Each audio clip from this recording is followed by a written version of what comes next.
Good afternoon, everyone. My name is Segun Abati. I work with British American Tobacco, category lead in logistics, procurement. I've been with the company forever. My first and only company so far. So just over 20 years in the company. So it's good. It's good to be here and good to have you all here. I think it's been a wonderful conference so far. I hope you're all getting value from it. Yeah. And so today I want to tell you a bit of my experience and where I see opportunities within procurement. And I think, no, not I think, I know this doesn't apply to just procurement. It's something that would apply to all of us across the business as we work. Yeah. Okay. Well, the title. So it's about AI in logistics procurement and how we can use it to generate value for across the business. So procurement transformation and indeed supply chain transformation has been going on for years, and actually it's been increasing and increasing, and every time transformation never stops because the world never stops. Things keep happening, and I want to just share with you some of the, at least my experience in what I've seen in the last few months that we started using AI.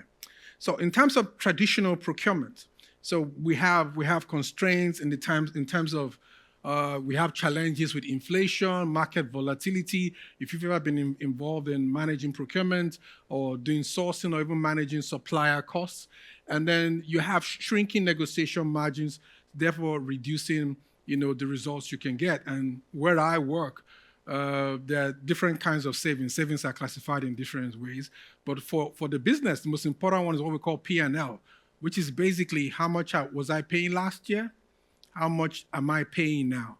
And I'm not supposed to add inflation to it. So for them, it's not. So even if inflation is 3% or 4%, I can't say I was paying £10 last year with 3% inflation is now £13. I was able to get it for you at £11, so I've saved money. They're like, no, that was cost avoidance. That was not savings.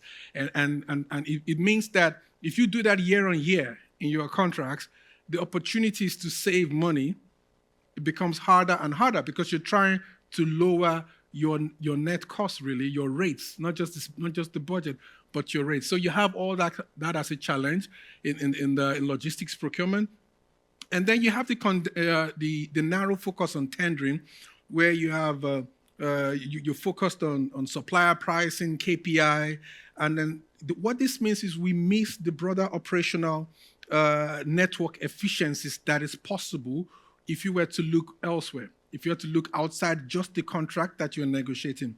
And of course, then you have the challenge of data fragmentation. You have data from SRM, supplier relationship management. You have data from the operations itself. And as I've come to find out, you have data from other places that can actually affect the way or the outcomes that you will get, and we will get to see that. The challenge is a lot of this data sits in different places, including finance, you have supply chain, you have the planning team, you have the logistics team. And for me, what I've realized was we needed to have a new approach to negotiations and managing suppliers.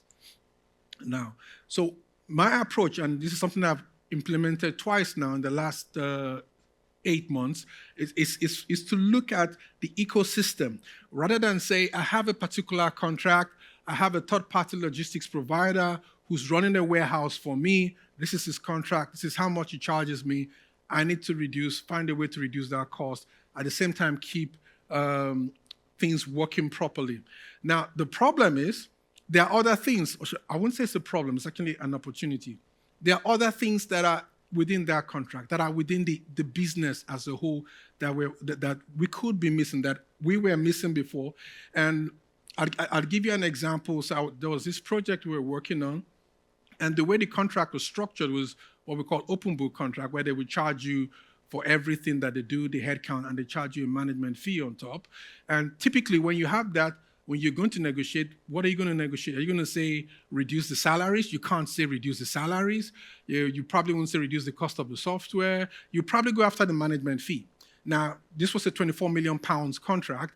The management fee was circa £2.4 million thereabout. So if I was able to reduce it, let's say I was able to reduce it from 10% to 8%, I would have saved maybe £300,000. For the people I'm working for, that is nice, but it's not exactly the kind of money they're looking for. They want really big big savings. So I started, and then there's also supplier innovation, which is the supplier, the supplier itself has to be able to come up with innovative ways of working. But because they also need to protect revenue, they're not always going to be very forthcoming. And so I started to look at an ecosystem approach to it, right? And I said, okay, if I were to just negotiate management fee, I would get some money, but probably not much. But what is the ecosystem in which this contract actually sits? So we have warehouses, we have and we list those, and then they are working there for us. And then we had other things that come with the warehouse, because the contract does not include the facilities in that warehouse. It doesn't include the utilities. It doesn't include the rental. It's just the contract to run the warehouse. But in the industry where we're in, there's been year-on-year decline in volumes, and this happens in some industries.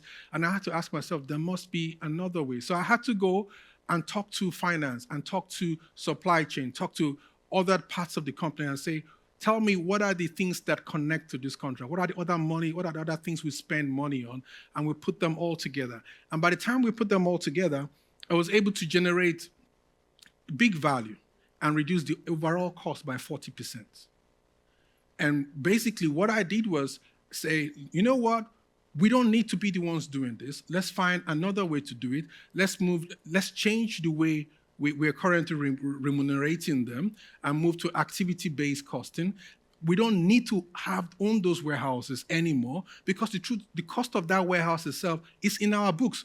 It's not in my contract, but it's in our books. It sits in a different category, but it's part of my ecosystem. If I get rid of that warehouse completely, then move to a different one that is cost efficient, run by the 3PL, the cost becomes completely different. And I was amazed when I got a reduction of the overall cost in the entire ecosystem down by 40%. And to check if that was a fluke, I did it again 6 months after in a different country. And I got similar results.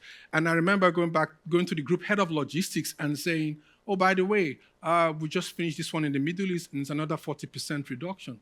And he looked, it's like, we've had that contract for years. What are you doing? What exactly are you doing? So for me, the lesson was, don't just look at that contract that you've been given. Don't just look at the scope that you're given. You need to look at the wider ecosystem. What are other things that connect to you? And this works not just for negotiations, but also in the supplier relationship management. And I'll show you a bit of that as we go ahead. Now, the challenge with this approach was it took so much time to get the data, because I had to sit down with finance, I had to sit down with people in the facilities team, sit down with the supply chain team, talk with the suppliers, and it was just very painful. Spending months getting data, correcting it, saying, no, this is wrong, that is right, that is wrong. And it took something that was supposed to happen in the space of 2 months ended up running for about 8 months because of all the back and forth.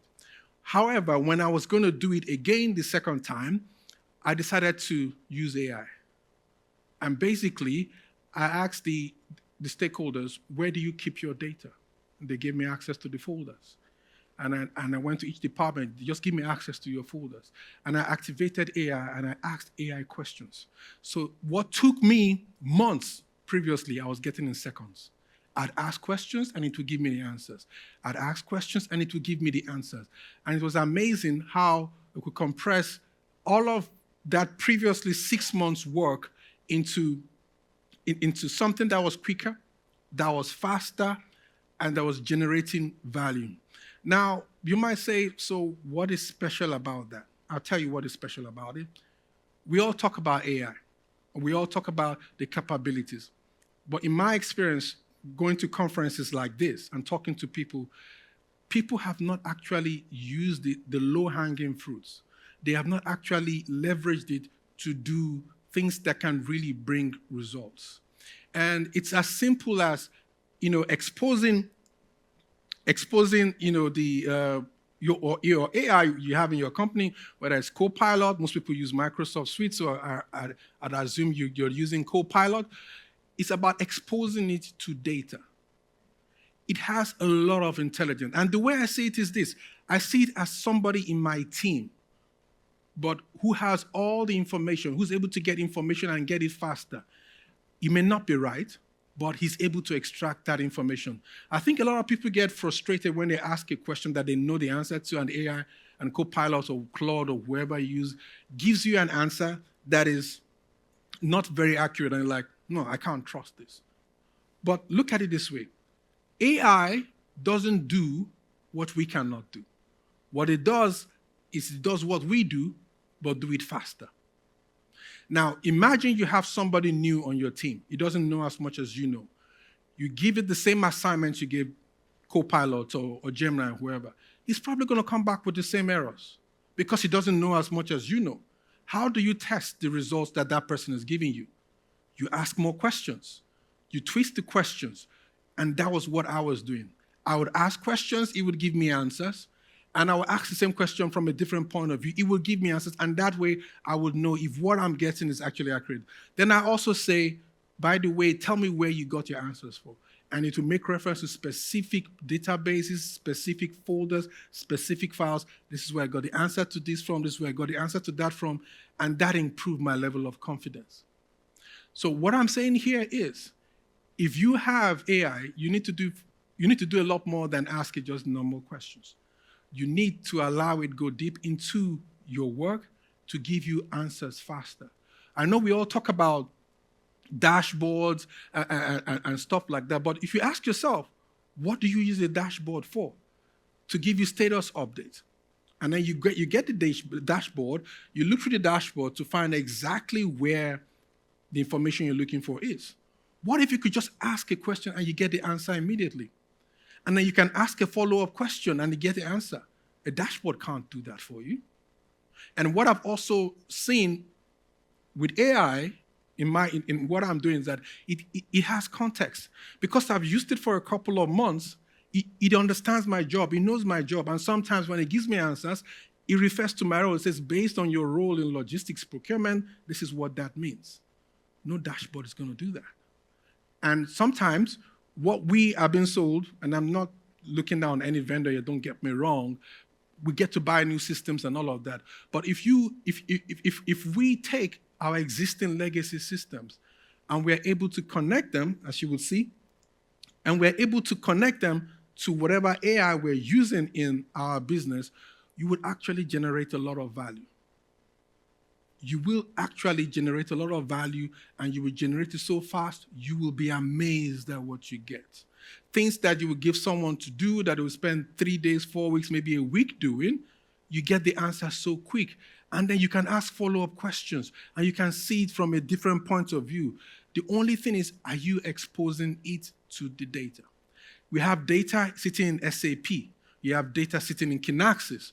You have data sitting in your TMS. You have data sitting in different places. The problem is, it's not that the data is not there. The problem is, nobody is pulling all this data together.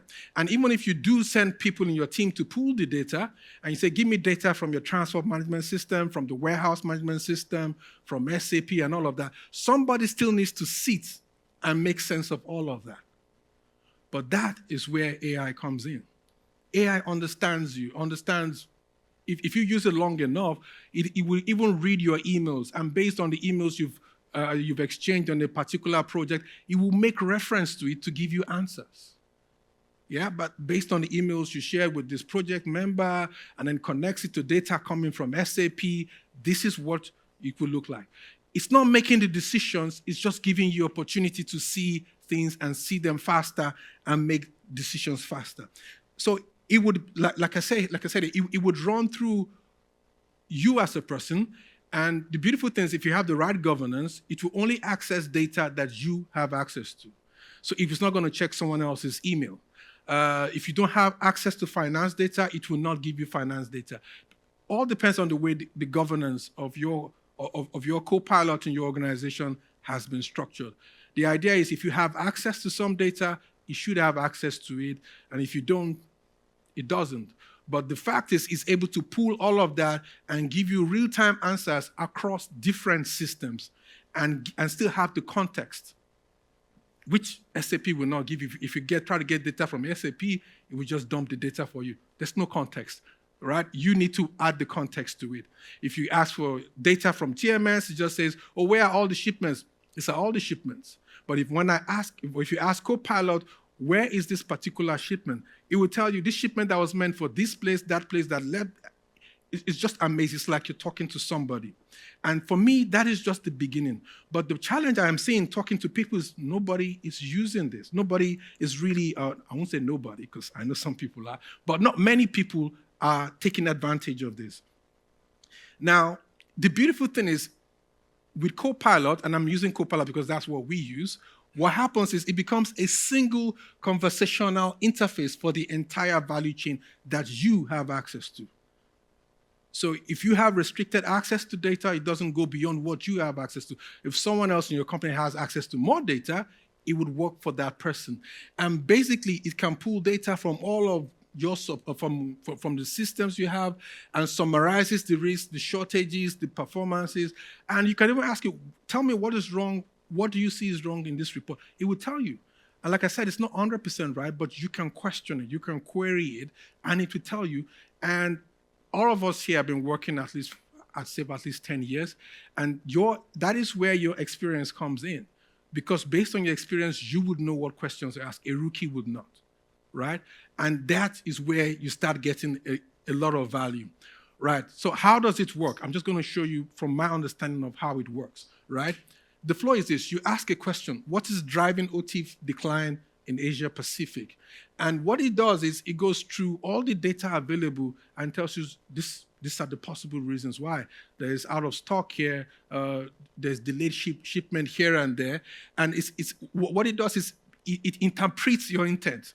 When you try to get data from Kinaxis, from TMS and SAP, they can't interpret your intent. But because the Copilot knows you a bit, it knows your intention. What are you trying to do with this code? Because you've been chatting with it for a while. Just the same way you've been talking to somebody. And based on your intent, it identifies where it can get the information and pulls it out and interprets it for you. And of course, when you connect it through APIs, it's not just data anymore. It's now intelligence. Somebody you're talking to, and it's able to synthesize insights and recommendations. Now, it doesn't actually execute any action, but it provides you insight. Executing action is another level, but let's just try and stay within this and get the best value we can. And just as a high-value use case, so if you're looking at supplier performance and OT, you can look at shipment risk prediction, exception management, material shortage alerts. You just imagine there is somebody in your team that has all that knowledge, or basically has access to all that information, and you are able to actually ask, and is able to respond to you. You could do network optimization and even a lot more. Now, in terms of how it works, and you see here, you can actually set it up to do a lot of things. For example, so the examples I have here are what some of us, not everybody, is probably doing before you have access to this, and what it will look like. You can have planning frequency increase because you can prompt it and tell it, do this regularly, and every Monday just generate the report and give me, right? It can do data reconciliation. It can help you find places where you can reduce costs, find inefficiencies in your supply chain that will take months. And based on that, you can take action. It can give you ESG and risk. Also looking at what is happening outside the business and what is happening in your business. So what is the leadership perspective to this, right? In terms of potential steps. So this is really, for me, my view, it's not a tech project. It's basically an operating model upgrade. It's basically changing the way we operate. I'm not recommending that you put in a new software, you go all worldwide, or you try to put one global ERP across all the different subsidiaries you have. I'm just saying whatever systems you have, use the API, and EDI is API rather, to connect to your AI, and then you can get more out of it. Because what then happens is that Copilot becomes like a digital backbone of your supply chain, and then you move from reactive to be more predictive, and it allows you to focus more on strategy rather than reconciling data here and there. And with that, you are able to you're able to make decisions faster. And in terms of potential steps, I would say find one particular unit or sub-function in your company and try to just say, let Copilot or whatever instance of system of AI you're using have access to the data, and then try it and see for yourself what it can do without even spending more money or installing a new system that will take 3 years to finally implement. These things are actually available, and you can build your MVP in what we call Copilot Studio. I think I have a slide on that. Okay, I think I must have missed it in this particular presentation. But the value you would get from this depends on the instance or what type of Copilot you have. Now, there's, of course, the readily available and free Copilot, but there's the enterprise version. And even within the enterprise version, there are different functionalities, different features that can be activated. And there's something called the Copilot Studio. And what that does is actually connects to all the other systems. And there is the Copilot graph. Yes, I think that's what you call it, graph. What that does is it brings context. It reads your emails. It reads the meetings you've had and the meeting minutes. And when it's giving you answers based on its understanding of all of those things put together. And if you use that well, you are going to get amazing results. And I don't think it's going to cost an arm and a leg. And I don't think it's going to take forever to implement. That's the beautiful part of it. And then once you are able to do that, you are able to then demonstrate more value to the business. You can show how you are able to mitigate things faster. You can show how you are able to ensure that you are making decisions faster, you are reporting better, and overall, I believe it's just great value that can be delivered to the business without spending an arm and a leg and several months and years implementing a new system or new ERP. At this point, I would like to take questions.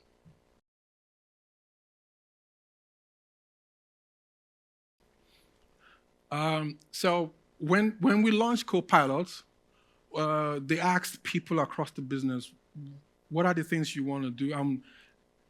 This particular instance is something I mentioned, but apparently someone else was also thinking about it, because we have a team focused on AI somewhere in the Middle East, and they're doing for the entire company.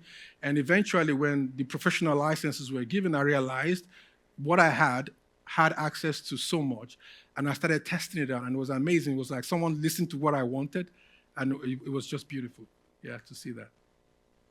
It's about, working with Microsoft and defining what you want to get out of it, and you'd be amazed at what you can get. Yes? How long before you saw tangible results using Copilot? How long did it take to train? Okay, so I got my license. I'm not going to talk about the whole company. I got my license sometime in August, and I've started seeing results. And we're in February, so 6 months.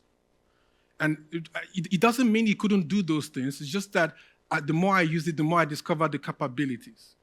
And that's why I'm saying most of us already have these things. We just haven't leveraged it well enough. I understand, depending on the license you have, you might get different results, but it's about sitting down saying, this is what you would like to do, and then working with whoever is managing your Microsoft account to actually upgrade the features without installing a new system, running a program to install a new ERP or whatever.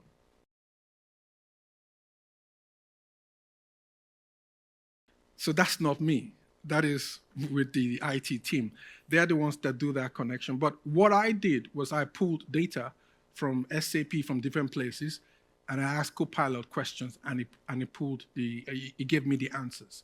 And then I went further to say, is it possible that it connects directly, that I'm not even waiting for the data to be pulled? And they said, yes, it's possible.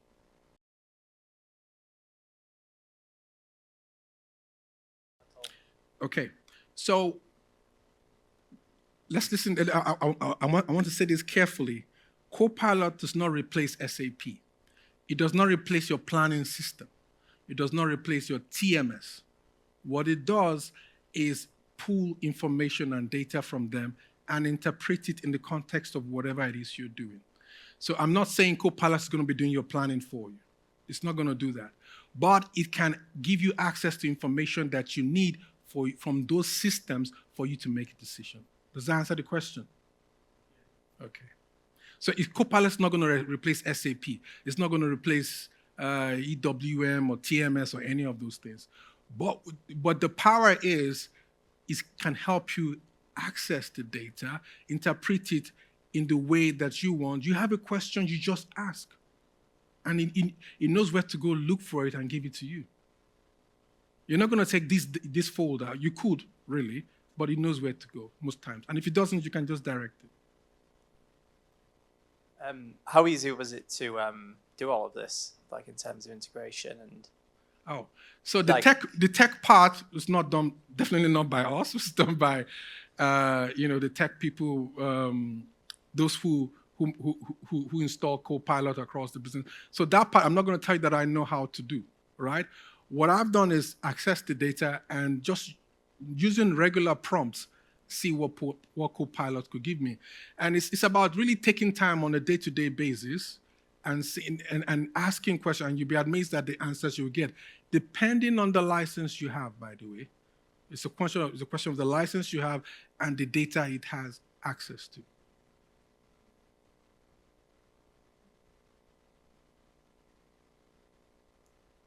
Any other questions?